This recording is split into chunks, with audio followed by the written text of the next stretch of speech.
Salamu alaikum warahmatullahi wabarakatuhu. Naam, wanahabari wenu hapa Mubarak Mshairi. Leo niko maeneo ya Kivule katika hafla ya Maulidi. Mbele yangu hapa nipo na shekhe kwa atajitambulisha mwenyewe kwa majina yake. Shekhe, kwa majina unaitwa nani? Asante sana. Bismillahirrahmanirrahim. Assalamu alaikum warahmatullahi wabarakatuh. Kwa jina naitwa Sheikh Said bin Musa Kilindo, ni mkuu wa Madrasatul Kauthar iliyoko Kivule. Naam, shekhe mudiru wa Madrasa Kauthari. Hapa nilikuwa kidogo nina swali kidogo kwa wale ambao kwamba hili jambo la kuzaliwa Bwana Mtume Muhammad sallallahu alaihi wasallam, baadhi ya madhehebu wanasema kwamba hili jambo ni bida, yani kumsherekea mtume kuzaliwa kwake. Baadhi ya madhehebu wanasema kwamba hili jambo ni bida. Sasa wewe shekhe, kama shekhe wa mtazamo wako, je, una kitu gani cha kuambia wao wanaosema hivyo? Asante sana.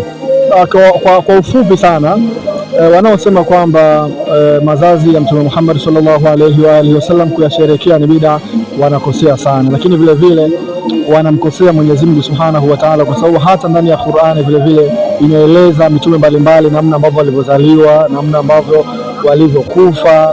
Kwa hivyo kutaja mazazi ya Mtume Muhammad sallallahu alaihi wa alihi wasallam sio tu sisi, bali hata Qur'ani ndio mwenendo wake huo, unaeleza visa vya mitume walivyozaliwa na walivyokufa vile vile. Kwa hivyo inaonyesha kabisa kwamba hata sisi tukieleza na mazazi ya Mtume Muhammad sallallahu alaihi wa alihi wasallam, sio kwamba sisi ndio tunaanzisha hilo jambo, bali hata Qur'ani vile vile imeanzisha hilo jambo. Ukiangalia hata Nabii Isa alayhi salatu wasalam, yeye mwenyewe ndani ya Qur'ani anasema kwamba anasalimia siku yake iliyozaliwa na siku atakayokufa. Kwa hivyo inaonyesha kabisa kwamba kukumbuka siku ya mazazi ya mtukufu ni kitu cha kawaida, kuitaja, kuiadhimisha.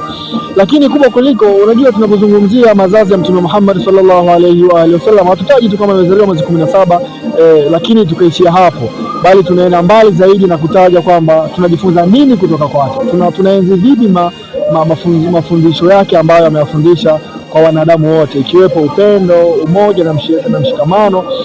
Kwa hivyo hii inaonyesha kabisa kwamba kuenzi na kutaja mazazi ya Mtume Muhammad sallallahu alaihi wa alihi wasallam ni kuenzi mambo yote na mazuri yote ambayo ameyafundisha, ikiwemo upendo na mshikamano. Kwa hivyo sio bid'a kama inavyoelezwa, bali hata Qur'ani imeeleza visa hivyo vya mitume waliozaliwa na watu wengine. Kwa hivyo sisi sio wa kwanza, na Mtume Muhammad ndio kiumbe bora kuliko viumbe wote. Kwa hivyo tukienzi mambo yake, tunaenzi binadamu, tunaenzi upendo, tunaenzi vile vile sunna ya Qur'ani na Mwenyezi Mungu Subhanahu wa Ta'ala. Naam, kwa wale ambao kama mtabahatika kuona hii video au hii clip, kwa mtazamo wa shehe wanasema kwamba kumsherekea Bwana Mtume kuzaliwa kwake ni jambo ambalo kwamba ni sahihi, na pia limekidhi vigezo hadi katika Qur'an tukufu. Mimi naamini Sheikh ametoa dalili zilizokuwa ziko sawa, na naamini hata mtu atakayeona hii video anaweza akaelewa na akapata faida kwamba kumsherekea Bwana Mtume Muhammad sallallahu alaihi wasallam sio bid'a, ni jambo ambalo kwamba ni sahihi. Sheikh, shukrani bwana.